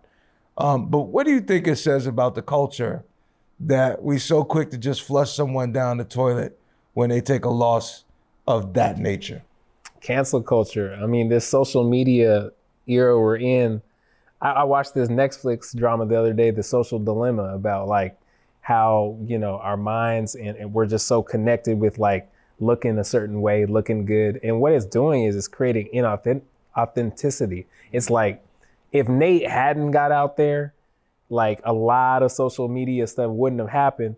But by him getting out there, like he showed like he wasn't afraid. Like you said, he's willing to take a risk. And I think it just shows like in our culture, at this point, like we're less likely to take certain risks because we may fail. Yeah. And I don't like the direction that's headed. I mean, it creates like this, like, okay, like I'm too cool for school type thing. And also it's like, are we really willing to get down and dirty and do the work? And Nate got out there and lost. But at the same time, he said, it's interesting to see on Twitter, he said a few days later, he's going to be fighting again this summer. It's like, dang, Nate is not playing. This dude is like, he's as real as they come. And so I respect that about him. I was one of the ones, like you said, like I got a lot of respect for Nate, but I think the culture, like we gotta do something to get back to, okay, yeah, like let's at least have respect for the process and respect for trying to take a risk. So yeah, and then like because what's funny is funny too. Like that's like, you know, you can't dismiss, particularly in our culture. You know, you could see a cat trip and fall 6 ways to Sunday going down a flight of steps, and it just looks funny, right? It's just something. I don't know if it's an American thing. I don't know if it's a black thing. I don't know if other cultures do this around the world, but for whatever reason, people falling and stumbling or getting knocked upside the head or whatever it is, it makes you laugh, right? And I know that's a big part of, you know, where everyone was coming from. It just was the other stuff, the making fun of it, and where it's like, oh man, but you just lost the components of what my man's in there doing though. Like he ain't gonna quit. He's never quit anything. The dude still trains basketball like he about to go get picked up by the Lakers right now. Yeah, he tried out for the Hawks a couple of years ago. Yeah, he don't have no quit in him. You know what I'm saying? So you know he's gonna come back and continue to do what he's gonna do. But I thought that I wanted to lean in on that, man, since it kind of came up. Speaking of which, who's your favorite boxer right now? Are you into boxing? Are you watching any of the MMA stuff? I'm not watching a lot of it, to be honest. Like, I was into boxing, and then obviously with the Tyson thing in the late 90s, that kind of like, I was young. I was only like 7 years old, but that kind of like, I remember seeing that like, what? And so I was like, dang, it's crazy. But I got back into it with Floyd and Floyd doing his thing. I will be watching Floyd versus Jake Paul's brother. That should be interesting. Yeah, that should be interesting. But you know, I'm man, excited about that. Floyd gonna do work. Yeah, man. I mean, come on. He's gonna man. redeem Nate. He's gonna redeem Nate. That's for sure. The culture's funny like that. That's what we do, though. You know, cats want to get another crack at it. We just put another dude in the ring. I see that you got Brite on your shirt. Talk to me about that. This summer was honestly, I've been real about this, even with social media posts, like mentally one of the roughest times in my life. I'd probably say since my grandma passed. Like, this was just difficult because not only were we dying, but it wasn't even getting talked about. The fact that Breonna was killed in March and it didn't even become a thing until we had to see like some video evidence or something coming out in June after George Floyd. It's just like, man, like that's, and you know, the Black woman is the most disrespected person ever in this country. And so I was just like, I went to a lot of marches and protests, and as you know, I kind of stayed away from the Chaz stuff though. I didn't want to go down there, but I at least went to the protest parts and heard a lot of Black women saying, not only was it they felt disrespected by the police community and the white community, they felt disrespected by Black men too, because we didn't stand up enough for the Black women that were dying in the same sense as we did for the Black men. And it really made me think, and I got into some heated conversations with my wife, who as you know, has a lot of opinions. Of course, that's my girl. and she says to me, she's like, the Black man, we got to stand up more. We got to become how we used to be, in the sense that we're going to protect our people and our women at the highest level and at all costs. So let me break in right there though, and I want to come back to the message and the theme of Breonna Taylor's life, and how it was tragically played out in front of the world the way it was. But on a more culturally acute level, this issue between the Black man and the Black woman, and there's a lot of conversations around the internet. You got a lot of different podcasts where people are shining the light on it. There seems to be a realization that there's a disenfranchisement of some sort. There's definitely some kind of split there. And I don't know how much you've pondered it or taken it upon yourself to kind of think about really what's going on there, but it is clearly evident. And I don't know that this is born from, you know, single momism, single parentingism, the Black man being carted off into prison, military, death, drugs, gangs, just the general absence of the Black man in culture, while also having access to privilege through sports and entertainment and different, you know, lanes to try to come up. Where is the break for you? Like, where is this coming from, or this idea? Because I come from a Black man that would go to war. I mean, just for my mom to go to the store, we, you know, 3-4 of us kids we were all boys, but we had to roll with her. Like, there was a no excuse kind of, no one can mess with your mom. And if they do, attack.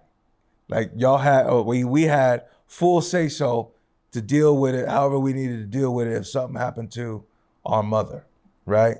But you know, he came from a very strong father and a very strong mother, and that was part of the culture, at least as far as I knew it.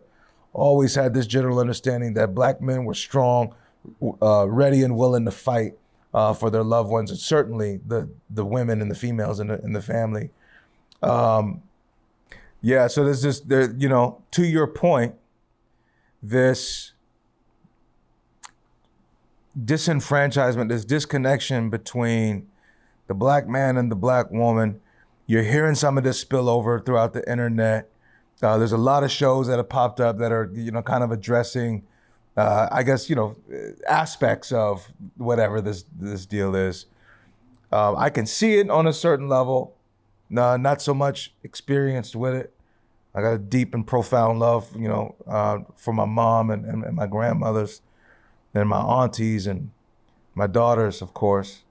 I'm curious, where did the disconnect begin? Where does it come from? Is it something where in the relationship between the man and woman, something has been split? Is it something in the community, in the professional space where opportunity's been given here or not given there? Is it education?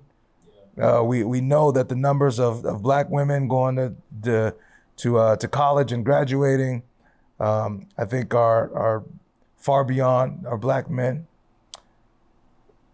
What is, in your eyes, the variables that are causing this disconnect? I think it's kind of all that and above. Like, I feel like it's, black women are excelling, like you said, in the educational space. Black men for so long have been incarcerated at higher rates, as we know, disproportionately disciplined in schools.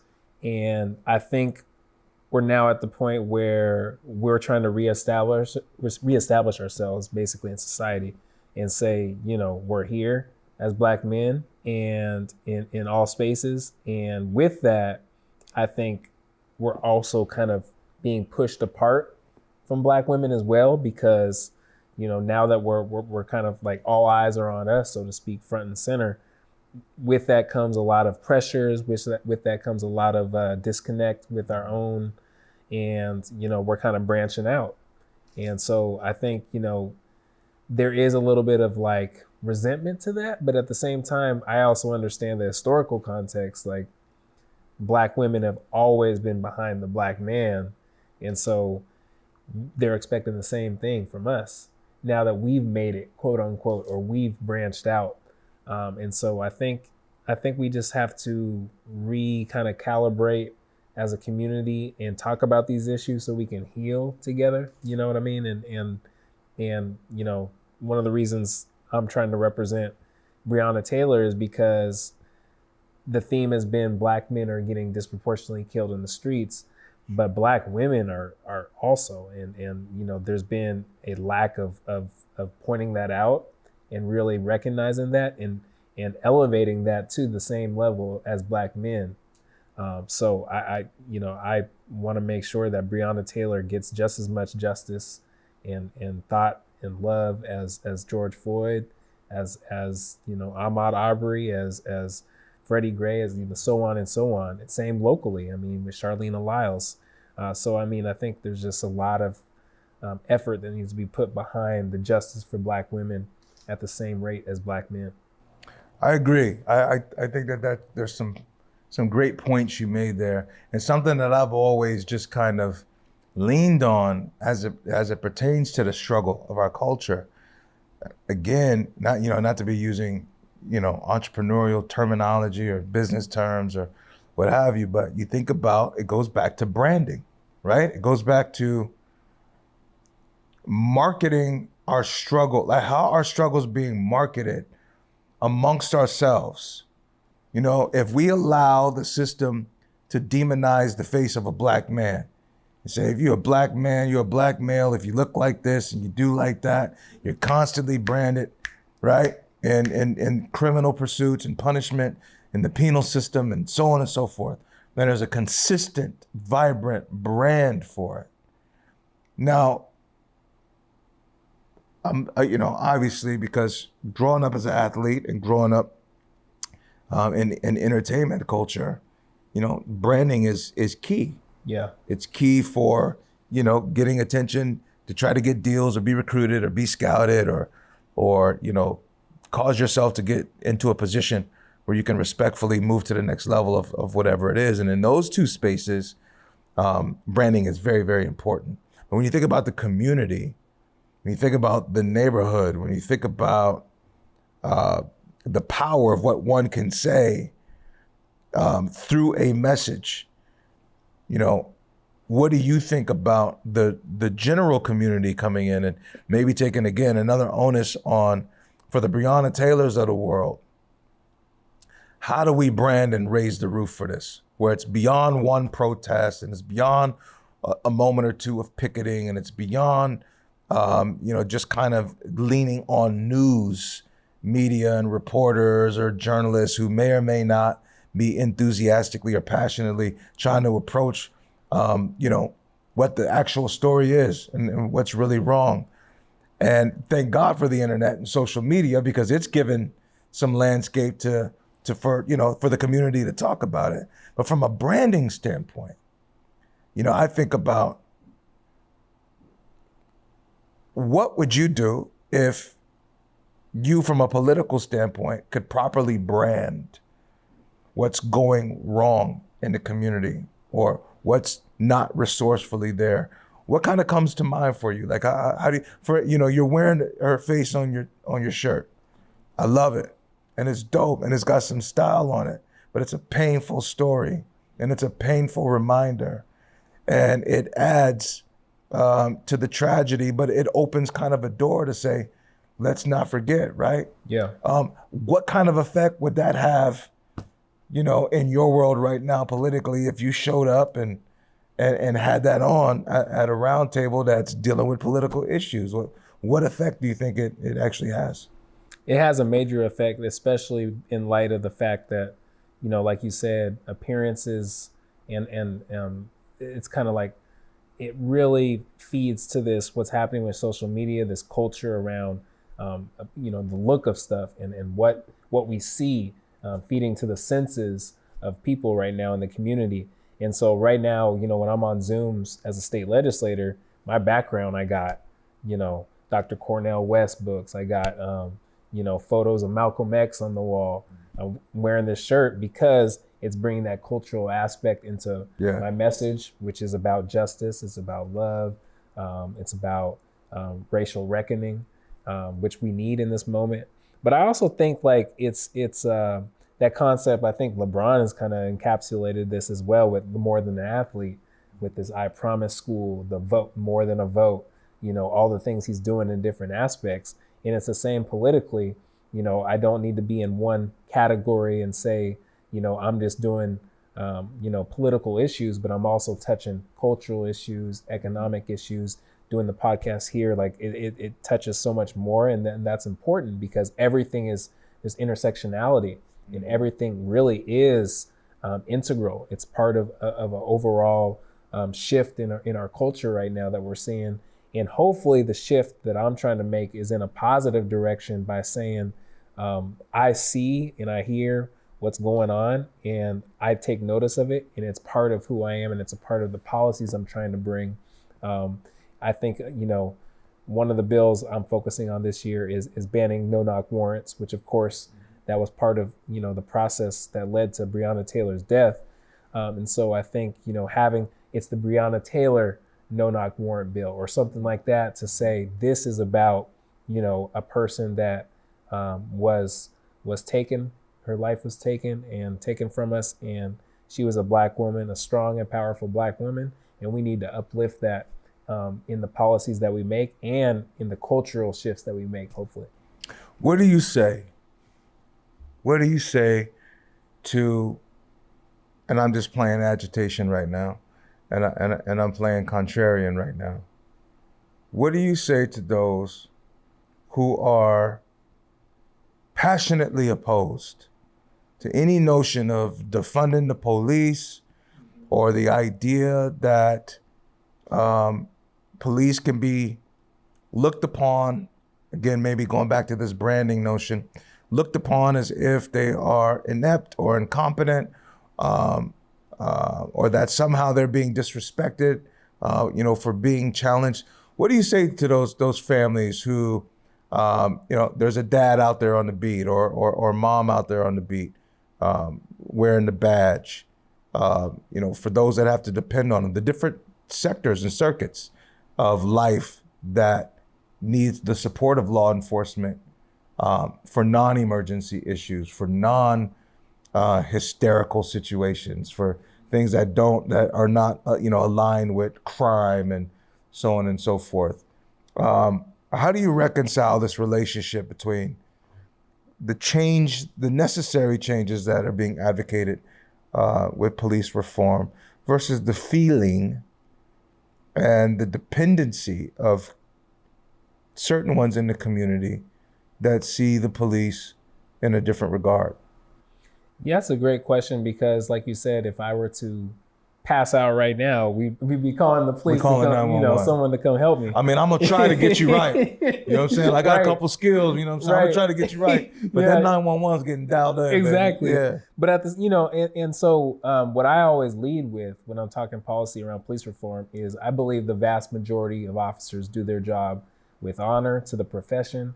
They do their job well, but what I've come to understand with policing and talking with law enforcement, with community, is that bad cops are a result of bad policy.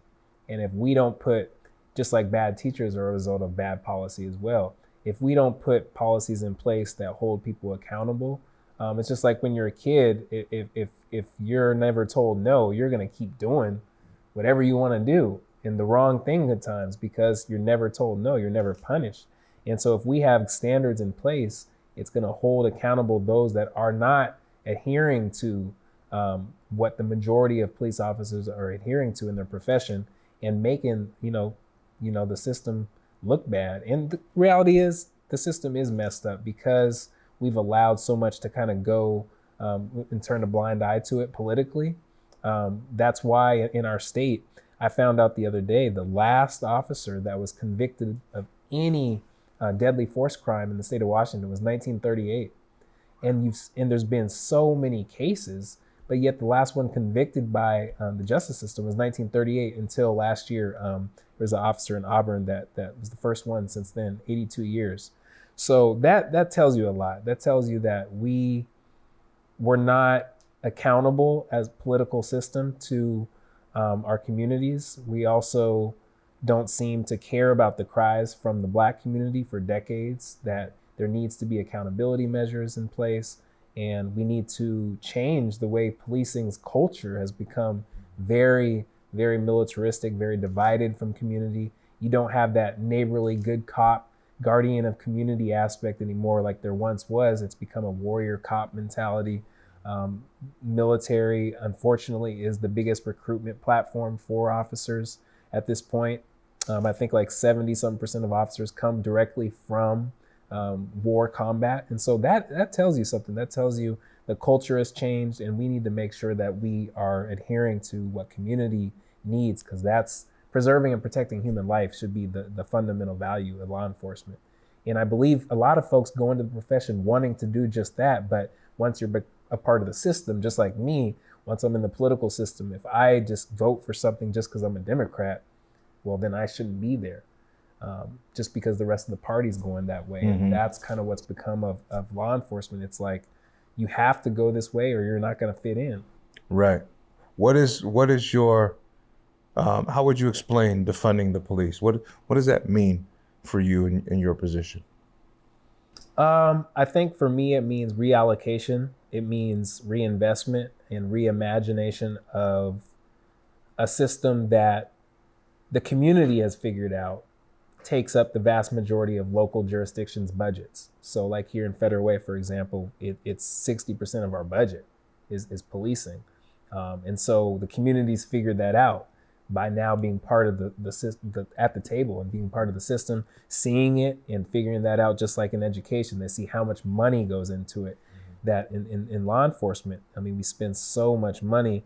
And so the problem though is it's a highly regulated and standardized profession, and things need to be a certain way, just like the military. And so we need to figure out a way that reallocation and reimagination doesn't just mean pulling the ground from under a system that operates a certain way. And we want our officers to operate a certain way, but we also don't want our community to not get anything. And so we need to change the concept. And I think defund the police, unfortunately, has become a hashtag and a kind of a social way of thinking versus like, okay, where is it actually going to go? How is it going to help our community? And so, I always say like reimagination, reinvestment, I think is important. For example, if we are going to want to be a part of the decision-making process for law enforcement, I believe in community oversight. I believe community needs to be part of working in partnership with law enforcement. Whenever there's a public complaint or use of deadly force, there needs to be money for that. We need to be paid for our time because so many times institutions ask our community to do stuff for free, come and speak for free, come and give our thoughts and ideas for free, sit on this board as the one Black member for free. If you're a part of a community oversight board, you need to be paid for your time and for your energy and for your thinking and thought partnership. And so that's a part of defunding the police. In a sense, it's a part of reallocation to community to help leverage the best possible ideas for public safety. Right. So you're really talking about in this reimagination, in this reinvention space, you're really talking about forming what I call strategic partnerships. I go into business ideology in the community from a strategic partnership mentality. Part of that is because I'm sensitive to branding and verbiage and how something comes off from a marketing standpoint. Not speaking as an artist right now, but just someone who knows how marketing and the dynamics there work. To say defund the police obviously causes outrage on one side. On another side, it's not that it's, I think, an excitement. I think it becomes, what are we going to do with this? Is this even real? Because you got to remember, for every time that the community gets politically hyped up, right? On a hot topic button or on an issue, or hyped up. Then you got this kind of like slightly sloping road of what once was excitement that moves into, here we go. More bureaucracy, more red tape, more, right? And ultimately, maybe something gets done, maybe it doesn't. And what ends up getting left out of it is the real integrity of the issue, meaning like, here are the players that really got to be involved. Here's what really needs to be formulated. And here's how we're going to go about doing it. Here's what the effects are going to be.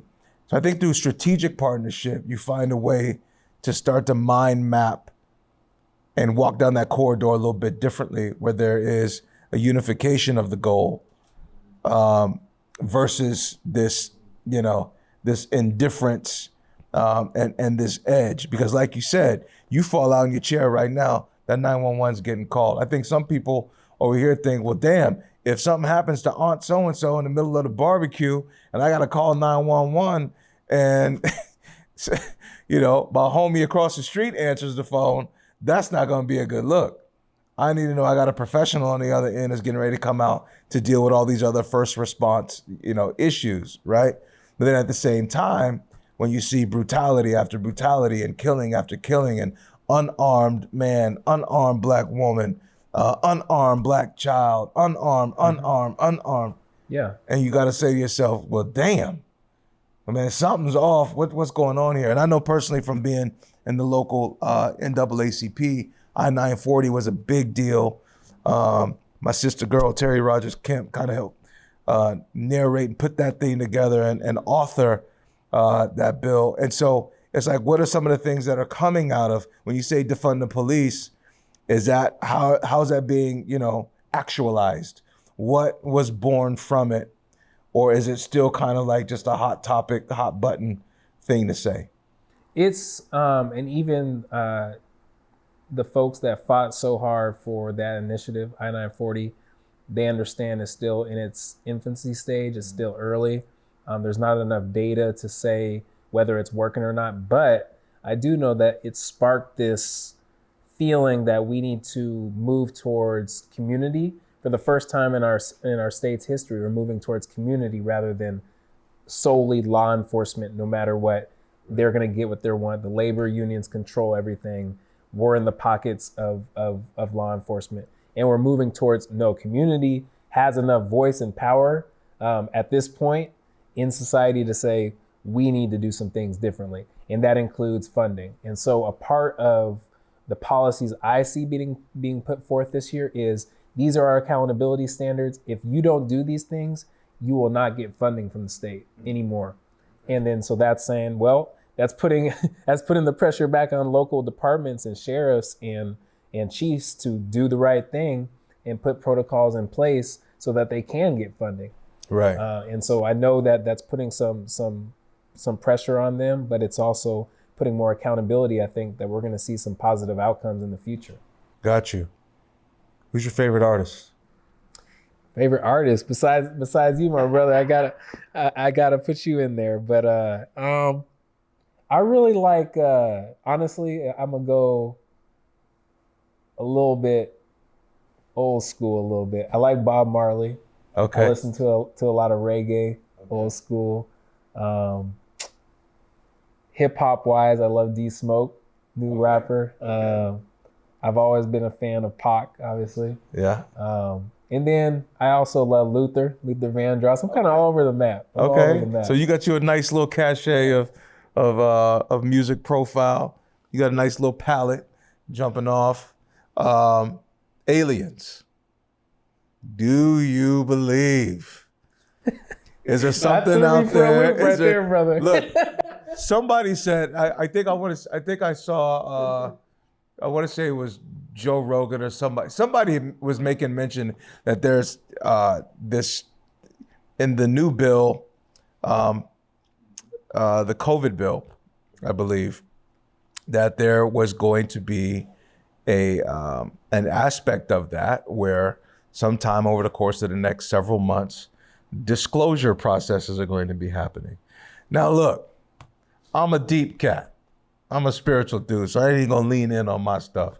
This thing is a never-ending ball of God's massive majesticness as far as I'm concerned, and whatever's in it is in it. But from a just straight 0 point level, right here, we in the Fed, it's hometown. A lot of cats don't have these conversations in environments like this, right?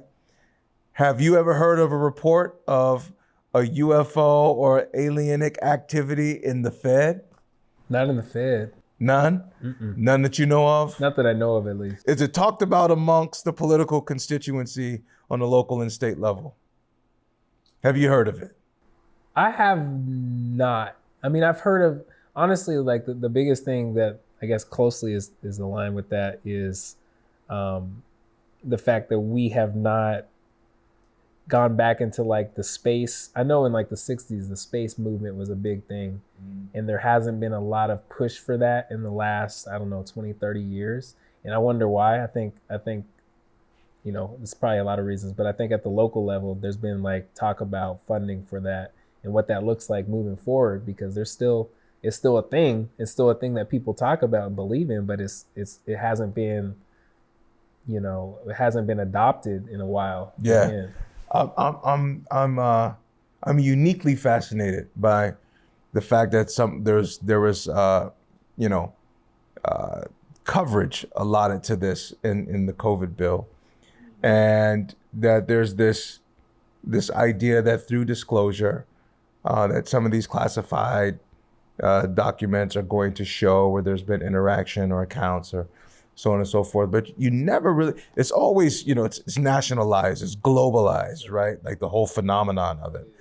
You never really break it down to a local level. Like, what about local law enforcement? What about local city councils and city governments and, the state representatives and so on and so forth? Is anyone in Washington state dealing with the UFO phenomenon? And you're telling me you haven't heard nothing. It's not something that's... I haven't. I have not. No. I guess we're too caught up on climate justice. And what's interesting is I feel like our state, we're an interesting state. I'll say that. We touch on a lot of the issues that I think are kind of pushed aside, like, oh yeah, we'll get to that from a national standpoint. But our state really likes to delve into it. So I'm actually surprised like that hasn't came up, at least to my knowledge, at the state level, because we're kind of the state that gets into like all those issues that aren't at top of mind from a national standpoint. Sure. But Washington State's been known to, for historically, kind of be on the forefront of like certain issues progressively. And so climate has taken up a lot of time and energy, which I wonder, why our community hasn't been a part of that discussion too. That's a whole nother topic. It is. It's just something I kind of got my pulse on a little bit, just watching how that's going to now. I just found it just crazy fascinating that there was dollars allocated for that and energy allocated for that in this COVID relief bill. Let's talk about COVID. Obviously, on a day in, day out basis, there's the news and media coverage.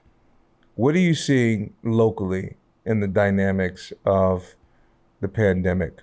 And who is it affecting the most? And what are the right now resources to provide some degree of, remedy, if you would, in dealing with it?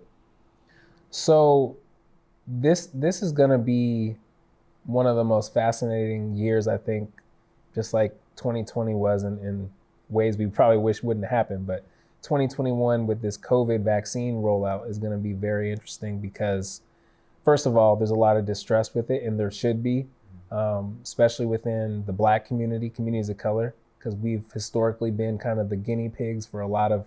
It's interesting that a Black woman from Jamaica was the first person in our country to take the vaccine, and not like a high level aficionado around public health or something like that, but she was the first one. I think that says a lot about our country. But I also think there has to be an education and awareness around where we're at with this pandemic. I think to some people, they see on TV 300-something thousand dead, and it's like, oh wow. And we've kind of become, strange way, like immune to what's happening. But it touches so many communities, and it touches our community right here in Federal Way. I mean, we in South King County, I think Federal Way is like third or so in terms of like COVID cases. We're not as high in deaths, which is interesting, but cases, maybe because we're a younger city, and so younger people aren't dying as rapidly. So we have more cases, but not as many deaths. I don't know, but I've heard from the King County level, actually the King County executive just announced yesterday that the Weyerhaeuser King County site where they're currently doing testing is going to be one of the 2 South King vaccination sites once it's widely available, probably in April. So it'll be right here in Federal Way. And then also a school site is going to be identified. So one of the schools will be a vaccination site. But the problem is our community is going to take the vaccine. Is there going to be enough trust by that time to where that we could actually get people to take it? And I've been asked personally by members of our community, if you take it on Facebook Live, I may consider taking it. And I'm like, dang, I got to think about that. But at the same time, that's how it should be. Elected officials are going to have to step up and be leaders in this moment. And if we think that this is the route that we need to go, we got to show the community this is the route to go. But I can't say for sure, honestly, right in this moment, if it is, I got to see more. How do you reconcile what seems to be a huge community of distrust? You hear a lot about, why is Bill Gates involved? Why is why is so-and-so involved? Why are Black people affected more than anyone else? Why did Trump drop the ball? Did Trump drop the ball? Where would one place blame? How do you reconcile a conspiracy-driven community that has open access information and knowledge about fumbled balls before, all of America's wild, crazy mishaps, all of its unfortunate, self-made tragedies that have cost in some cases, millions of lives. And whether you want to talk Tuskegee, or whether you want to talk, Black women in birth and the projects done on them. you have too much there Yeah. for people to readily trust. So what are the conversations happening to try to develop trust within the community? And at what point does the political and power landscape, I know it's loaded, there's a lot in this question. Yeah. Because you got members in the community that are like, man, I'm not coming to you to tell me how to live. Like, I know how to live. So you can't just come tell me that this is this and that's that and that's that. And I'm supposed to run off to the mountain like, oh, because political Susie said it, we're all good. No pun intended to anybody with that name that's in politics. But my point is that people are tired of this idea that because you're in a position, you may or may not know what's best for them, and they're supposed to just follow suit. I think a big part of the distrust in the vaccination concept really lies there. And is there really any info there? Where's the data? How long does it really take to get actual data? What's going on with you and your position and your colleagues right now as it pertains to trying to just address trust building in this space? We're still figuring it out. And I know as communities of color and members of color in the legislature, we're having to bring our own lived experience and what we're hearing in our community to the state level and have some really difficult conversations. And hopefully the governor wouldn't mind me saying this, but we had a conversation as a Black Members Caucus with him the other day about this vaccine rollout. And one of the things he says is education and awareness is important. We got to get communities to trust the vaccine. And he says, maybe we get, a celebrity like a Russell Wilson type or someone to come and work with us on getting education out there. And we had to tell him, I mean, that's great. And that, we appreciate the thought, and that actually makes a lot of sense. But it's deeper than that. We have to address the historical part and the harm done to our communities from the government and from a public health standpoint. We have to make some type of statement. It has to be from maybe the governor or someone else, and say there's been a lot of harm done. We understand that. We're getting the data. We are trying to create incentives that make sense for communities in taking the vaccine, and we just have to think deeper. It can't be as shallow as having a celebrity taking the vaccine on TV and now all the Black community is going to do it. Yeah, we got to go deeper than that. Yeah, that'll be a red flag of a whole nother sort right there. Yeah. Little rapid fire. Best memory of your mom. Childhood. Best memory would definitely be, my mom is interesting. She was a career lady and in the Navy, when I was young, got out of the Navy and worked for State Farm for 15, 20 years. She was a career lady. Mm-hmm. She never really wanted to have kids per se, but of course she met my dad who could have had 5, 6, 7 kids and he'd have been cool. And that changed. And she literally, when I was about 11 years old, my brother was born. He was born premature. And she quit her job, quit her career, became a stay-at-home mom full-time. And from when I was 11 to graduating high school, she was at every single basketball game, track meet. She was like the team mom person, bringing homemade chili and food to the practices. And she totally switched. So it's not just one moment, but she totally switched her life around for us as me and my siblings. And so I just have so much love and gratitude for her for being there, because that made all the difference in the world to have your mom at everything like that. That's huge. Favorite of Pops? Pops, hardest working man in the world. I went to a lot of job sites with him and saw him. And another thing I learned that I think helped me in politics was to see him in business. He had his own residential painting business. Yeah. And to see him walking to neighbors and talking and negotiating, doing estimates, and how he handled that whole thing. and he could do it with anyone. And he always was about integrity and doing the job right. Never, if he said he's going to put 4 coats on your house, it's 4 coats. It's a lot of paint, and he's going to do it, and he's going to do it right. And so just seeing his hard work ethic and yeah, absolutely hardest working person I know. That's beautiful. Talk to me about your wife. Oh man, so yeah. Oh my gosh. You know Epi. She's She is a phenomenal lady. Oh my gosh. Love her. She is. So my wife is probably she's a lot more I would say open to new things than me. I'm kind of set in my ways. And she always says I'm kind of an old soul, like, old people, this is what they do. This is their routine. She's like, she's opened my eyes to so much more. Actually, my first time traveling out of the country was with her. And she had been to so many places. She grew up in a military household, been around the world, around the States. And she, really adventurous, likes to learn about new things, likes to debate.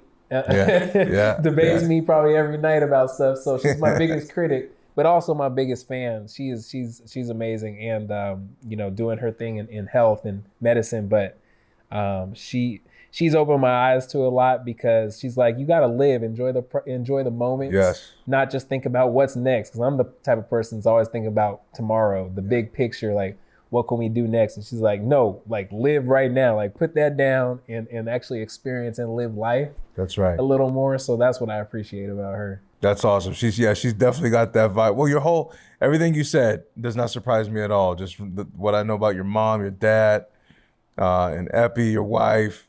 And of course, I've got to meet the siblings and everything like that. I love the construct you come from, because you just, number one, you don't see it a lot. It's so many broken families in the Black community. But you also miss out on the old soul of family. And that's what I feel when I get around you and your people. The soul of the family is there, and it's genuine, and I've had some really cool conversations with your pops, and your mom as well, but certainly Pops, man, he's a cool dude. It's been great to watch you become what you've become, and I know your future is wide as the sky. But real quick, before we peel off, what is the ultimate destination for you, in your political profession? Are you going to stay at home? Do you see DC in the future? Are you going to end up at the UN? What's happening? Where's Jesse Johnson's future going to be? Man, I as you know, I live my life based on calling, and I got called into, going into education. Then I got called into public service. I really feel called to serve this state and this community, at least for, I would say, a couple terms. And I know people are always thinking, what's the next thing? I really want to live in the moment and try to do as much as I can for our community here, because I just love, the thing about the state that I love is it's close enough to where you still see people at the grocery store, you're still out in the community, but also you can actually make real change and actually bring back resources for the community. But I'm not gonna lie, I've been to DC. I interned for Congressman Adam Smith when I was in college, and got a chance to see DC a little bit. And I could see that too at some point. So I'm not gonna put it out of the picture down the road. Hey man, look, your future is bright, brother. There's a lot of people that are watching you, and there's a lot of people that are happy about your approach. You're not the typical Democrat right now. You have an appeal for a lot of different sectors, and I'm not saying everybody's in love with you. I'm just simply saying that you have something about you that says you can authentically tap into these different spaces and places, and you actually do give a damn, and you will put forth effort to make things happen. So I say that to say that I'm in a huge state of gratitude and appreciation that you are actually my kickoff, inaugural first show for this podcast. And I want to, humbly honor you, man. Even though you're my little bro, I'm humbled by what you're doing, and that I'm able to support you in whatever way that I can. And I want to take this moment to tell you that I thank you for being a part of my life. This is Cheyenne Salah, The Life Show, 2021. Here we come, baby. Let's go.